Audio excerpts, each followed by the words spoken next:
자, 두 번째 이슈입니다. 속절없이 흘러내리는 비빅. 금리 인하로 이젠 기지개를 켤 수 있는 걸까요? 여기에 대한 이야기를 자세하게 들어보도록 하겠습니다.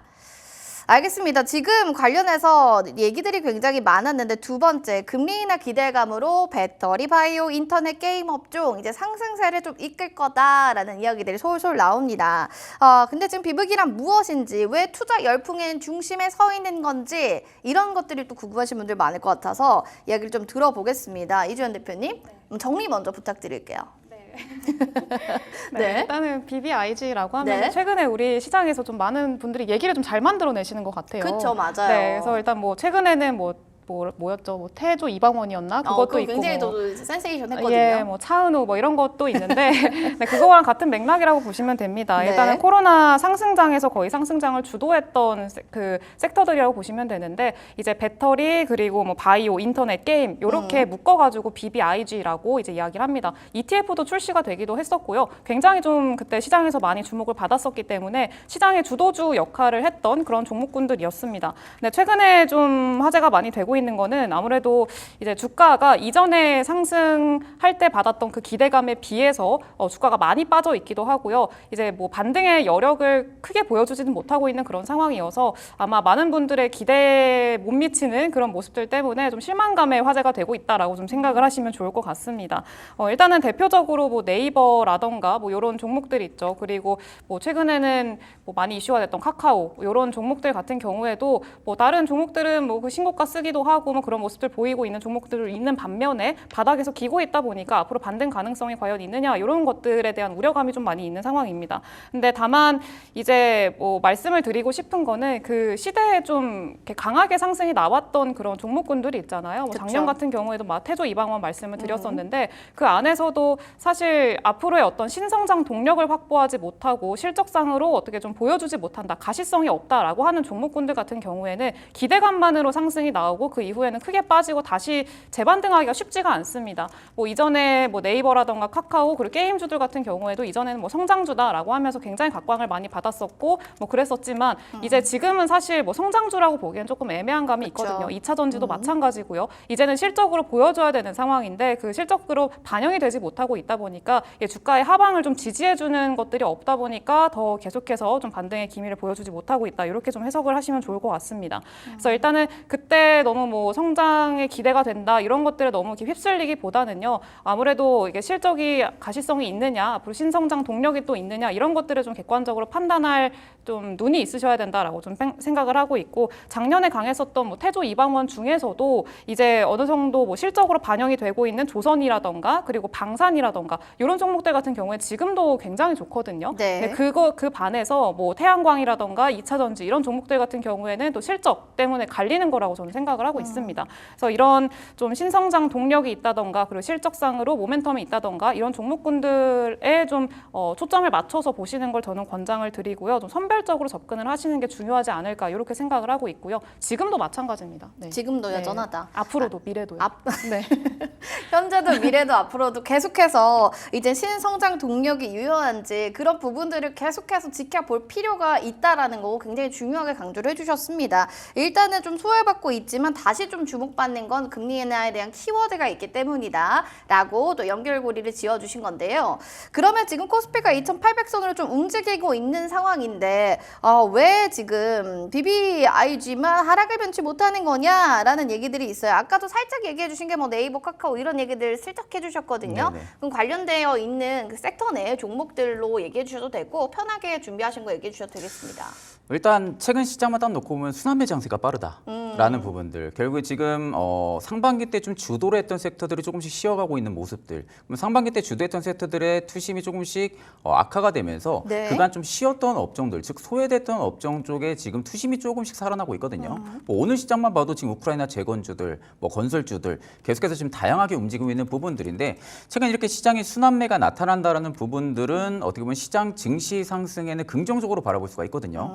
결국 이제 반도체가 지금 일부 조정이 나온다고 하지만 일시적으로 반도체가 정말 급락이 나오지 않는 이상은 지수를 계속해서 좀 견인을 시켜줄 가능성이 좀 높다고 보고 있고 결국 이제 반도체가 이끌어가고 있는 증시이긴 했었지만 반도체가 하반기까지 이끌어간다고 하게 되면은 상대적으로 이제 다른 소외됐던 업종들이 더더욱 타격을 많이 받을 가능성이 높거든요. 근데 지금은 완전 상황이 반전이 되고 있다는 거죠. 그렇다는 것은 결국 금리 인하 가능성 여부에 베팅이 조금 더 강하게 들어와주고 있다는 것으로 우리가 알 수가 있는 부분들이고 그러면 이제 작년이나 뭐 재작년에 강했던 BBIG 업종들 같은 경우가 오늘 같은 시장에서도 2차전이 좀 쉬어가고 있는 모습들이거든요. 네. 그러니까 결국에는 바닥은 다졌다라는 이야기는 최근에 좀 많이 나오고 있습니다. 바닥을 다졌다라는 이야기는 많이 나오고는 있지만 아직 2차 전지를 대표적으로 놓고 보면은 업황에 대한 불확실성 리스크가 좀 많은 상황이잖아요. 그쵸. 결국 지금 전기차 수요가 둔화가 되고 있는 부분들, 그러니까 이런 부분들에 결국에 양극재 출하량이 줄어들 것이고, 그럼 결국 실적에 대한 부진은 계속 좀 이어질 가능성이 높기 때문에 그런 부분들이 결국 주가 상승 역할을 못 해주고 있는 부분들인데 실제로 지금 모멘텀이 부재했던 부분들이 하반기 들어서는 일단 바닥을 다졌다라는 이야기가 계속 나오면 나올수록 메이저들 입장에서는 결국 2차 전지 올라갈 산업군 아니냐, 성장할 산업군 아니냐라는 측면으로 바라볼 때는 지금의 주가가 오히려 엄청나게 싸게 받아들여질 가능성이 높다라는 거죠. 그럼 상대적으로 지금 메이저들의 투심이 조금씩 회복이 된다 하게 되면은 일부 지금 자리에서 뭐 횡보, 보합을 유지해줄 가능성이 높겠지만 여기서 이제 반대로 2차 전지 업종에 조금씩 반등 시그널 이슈가 나와주기 시작을 한다고 하게 되면은 그때부터는 좀 어떻게 보면은 주가가 좀 크게 반응을 해줄 가능성이 높다라는 거죠. 그만큼 상대적으로 좀 주가가 많이 빠졌기 때문에 그 반응, 즉 민감도 역할 부분도 강하게 일으킬 가능성이 높다라는 겁니다.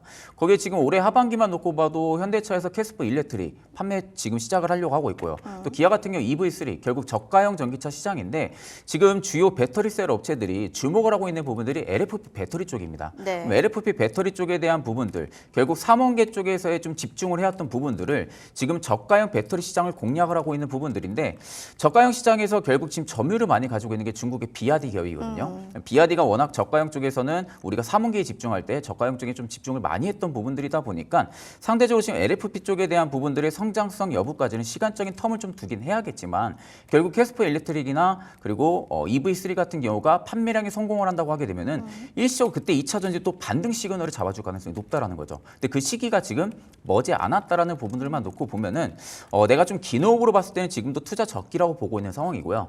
또 반대로 게임주들 거의 대부분 개인 투자자분들의 한 90%, 80% 이상 게임주에 다 물려 있습니다. 네네. 웬만하면 게임주에 지금 거의 다 물려 있는 부분들이 결국엔 지금 게임주들이 반등이 못 나와주고 계속 좀 밀렸던 부분들 때문에 이걸 어떻게 매도도 못하고 그런 상황인데 일단 저는 하반기에 들어서면 들어설수록 게임주들이 지금 신작 라인업이 꽤 많이 몰려 있는 상황이거든요. 또 거기에 7월 게임스컴까지 기대감이 들어와 있고 물론 이제 시프트업이 지금 상장을 하긴 했지만 생각보다 그렇게 탄력을 많이 못 받고 있습니다. 네네. 다만 이제 하반기에 신작 라인업들이 좀 몰려 있다라는 부분들이 있어서는 상대적으로 좀 상반기 대비 상저하고 흐름들이 좀 나와줄 가능성이 높다고 보고 있는 상황이고요. 그에 있어서 저는 결국 게임주들 같은 경우도 하반기 때 좀 반등 기조는 나와줄 가능성이 높다. 다만 이제 인터넷 업종들 같은 경우가 지금 반등이 나와주기엔 좀 미지수인 부분들이 굉장히 좀 많은 상황이에요. 특히 뭐 네이버 같은 경우도 지금 시점에서 본 사업 부분들이 실적은 회복이 된다고는 하지만 반대로 AI 쪽에 대한 사업이 실질적인 결과가 없는 상황입니다. 그러니까 AI 쪽에 대한 실적이 찍히는 그 시점이 저는 네이버가 반등이 들어와줄 시점이라고 보고 있는 상황이고 그러면 상대적으로 지금 BBI 업종 중에서 최선호로 지금은 다 접근을 해야 된다 하게 되면은 저는 2차 전지 업종 같은 경우 아니면 좀 게임주들 그리고 지금 굉장히 좋았던 바이오주들 같은 경우도 지금 기술 이전에 대한 기대감 계속 들어와주고 있는 상황이잖아요. 그러다 보니까 오히려 상반기 대비 하반기에 좀 실적 개선 모멘텀이 더더욱 강화될 가능성이 높다라는 관점으로 볼 때는 저는 일단 BBIG 업종들 내에서는 아직은 인터넷은 좀 후순이라고 보고 있는 상황이고요. 그럼 반대로 2차 전지나 게임, 바이오 같은 경우는 저는 하반기 때도 그래도 순환매 랠리가 꾸준하게 좀 유지가 될 가능성이 높다고 보고 있는 상황이다 보니까 네. 이쪽 업종 좀 주목을 하고 있다면 저는 지금 조금씩은 분할로 이제 접근을 해볼 시기이지 않을까 그렇게 보고 있습니다. 하락을 면치 못했던 거는 아마 시장에 대한 흐름들 때문이었고 이제는 다시 한번 순환매가 오면서 다시 또 부각받고 있는 것 같다. 그 안에서는 게임, 바이오, 2차 전지를 좀 그래도 눈여겨보시는 것 같아요. 자, 그렇다면 이주연 대표님께서는 어떻게 보고 계신지 좀 궁금합니다. 지금 우리 또 본부장님께서는 게임, 바이오 관련해서 또 얘기를 긍정적으로 2차 전지까지 해주셨는데 이 관련 BBIG 섹터 내에서 좀 긍정적으로 보고 계신 뭐 섹터가 있는지 아니면 지금 눈물을 흘리고 있는 투자자들 전략을 어떻게 잡아야 될지 요거 조금씩 코멘트 해주세요. 네, 일단은 말씀하셨다시피 뭐 게임이나 인터넷 이런 종목들 같은 경우에는 사실 네. 게임 같은 경우에 긍정적으로 말씀을 해주셨지만 아마 고점에 물려 계신 분들이 굉장히 많으실 많죠. 것 같아서 네. 아마 거기까지 가기에는 단기적으로는 좀 어렵지 않을까라고 생각을 하고 있고요. 그래서 일단은 금리 인하 시기로 넘어가게 되면서 천천히 반등하는 거를 일단 좀 기다려 보시면 좋을 것 같고 일단 지금 좀 눈을 돌려보셔야 되는 거는 제약바이오입니다. 근데 제약바이오 같은 경우에는 뭐 모든 종목들이 뭐 다 가면 좋겠지만 아직까지는 좀 일부 종목군들에 한정돼 있는 그런 상황입니다. 네, 그래서 일단은 지금은 좀 일정이라던가 그리고 실적 모멘텀, 그러니까 로열티를 받는 기업들이죠. 네, 그런 모멘텀이 유효한 그런 기업들 중심으로 좀 보셔야 되는데 일단 오늘도 굉장히 잘 가고 있는 유한양행이라는 기업이 있습니다. 유한양행은 이제 8월 22일에 일정이 있는데 오스코텍이랑 같이 렉나자랑 아미반타맙 FDA 승인 일정이 좀 있습니다. 그래서 그 전후로 좀 상승 탄력이 보여질 걸로 일단 예상이 되고 있고요. 그리고 삼천당제약 같은 경우에는 뭐 MSCI 뭐 가시권에 들어왔다 이런 이야기들도 현재 나오고 있는 상황이고 그리고 또 알테오젠도 최근에 굉장히 강한 모습들 보이고 있는데 알테오젠도 마찬가지로 이제 9월 달에 이제 그 임상 결과가 나올 걸로 현재 예상이 되고 있습니다. 뭐 알테오젠은 계속해서 좀 이 모멘텀이 굉장히 많은 만큼 좀 꾸준히 지켜보시면 좋을 것 같고요. 그리고 이가켄바이오 같은 경우에는 뭐 이 올해 안에 전임상 파이프라인 중 최소 2개의 어떤 기술 이전 계약을 좀 앞두고 있는 상황이기 때문에 그런 점에 대해서도 좀 주목을 해보시면 좋을 것 같습니다. 또 뭐 ABL 바이오도 마찬가지로 올해 안에 이중항체 관련해서 기술 이전 관련한 또 이슈가 있을 걸로 현재 기대가 되고 있는 상황이기 때문에 이런 식으로 파이프라인 안에서 좀 모멘텀이 있고 일정들이 있는 기업들 중심으로 좀 관심 있게 보신다라고 한다면은 일단 올해 안에 이 제약바이오 관련해서 좀 충분히 좋은 결과 기대할 수 있지 않을까라고 생각을 하고 있습니다. 특히나 지금 또 가장 화제가 되고 있는 게 또 트럼프잖아요. 근데 이제 트럼프 당선에 대한 어떤 기대감 때문에 트럼프 관련해서 좀 수혜를 볼 수 있을 만한 업종이 뭐가 있느냐 이랬을 때 제약바이오가 또 이제 꼽히기도 합니다. 바이든 같은 경우에는 약가 인하에 대한 걸 굉장히 강력하게 이야기를 하고 있는 그런 사람이고 트럼프는 반대로 다소 좀 완화적인 그런 스탠스를 취하고 있기 때문에 제약바이오도 좀 충분히 좀 기대를 가져볼 수 있을 만한 상황이다. 이렇게 좀 보시면 좋을 것 같습니다. 트럼프 이슈 파이프라인의 일정주까지 정리를 해서 제약바이오 얘기를 해주셨는데요. 뭐 알테오젠, ABL 바이오, 삼천당제약 등 관련주들 눈여겨보시기 바라겠습니다. 자, 그럼 관련주 안에서 이제 또 미래성장의 어떤 장, 오늘 마감장에 담아봐야 될 BBIG 관련주 어떤 걸 보고 계신지 이주연 대표님의 원픽주 화면으로 만나보겠습니다. 셀트리온, 디어유, 카카오, 포스코 퓨처엠 다양하게 있는데요. 그중에서 원픽은요. 동국제약 그 주인공이 되겠습니다. 이야기 들어보겠습니다. 자, 지금 이 종목에 대해서 왜 눈여겨보시는지 이주연 대표님 이야기 부탁드립니다.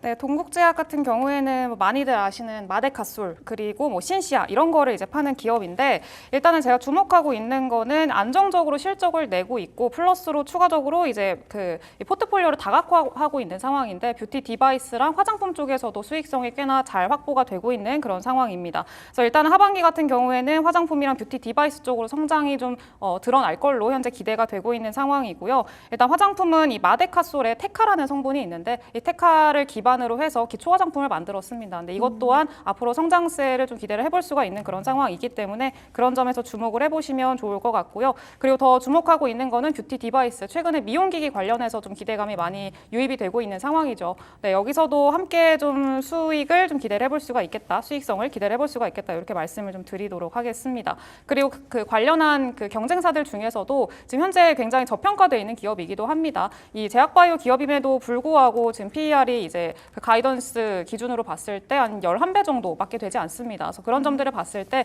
지금 제약바이오 관련해서 나는 좀 안전하게 가고 싶다. 수익성이 어느 정도 보장이 돼 있고 그리고 이제 앞으로 또 추가적인 탄력을 기대해 볼 수 있을 만한 종목을 찾고 싶다라고 하신다면 좀 알맞는 종목이 아닐까라고 생각을 하고 있습니다. 네, 이주연 대표님이 마감장에 담아야 될 종목으로 동국제약 이해해 주셨는데 우리 시청자분도 이미 동국제약 샀습니다. 대표님 사랑해요. 이런 댓글이 있습니다. 눈여겨보시면 좋겠습니다. 자, 이렇게 해서 두 분과 이야기 재밌게 나눠봤고요. 다음 시간에 두 분 또 만나 뵙도록 하겠습니다. 고맙습니다.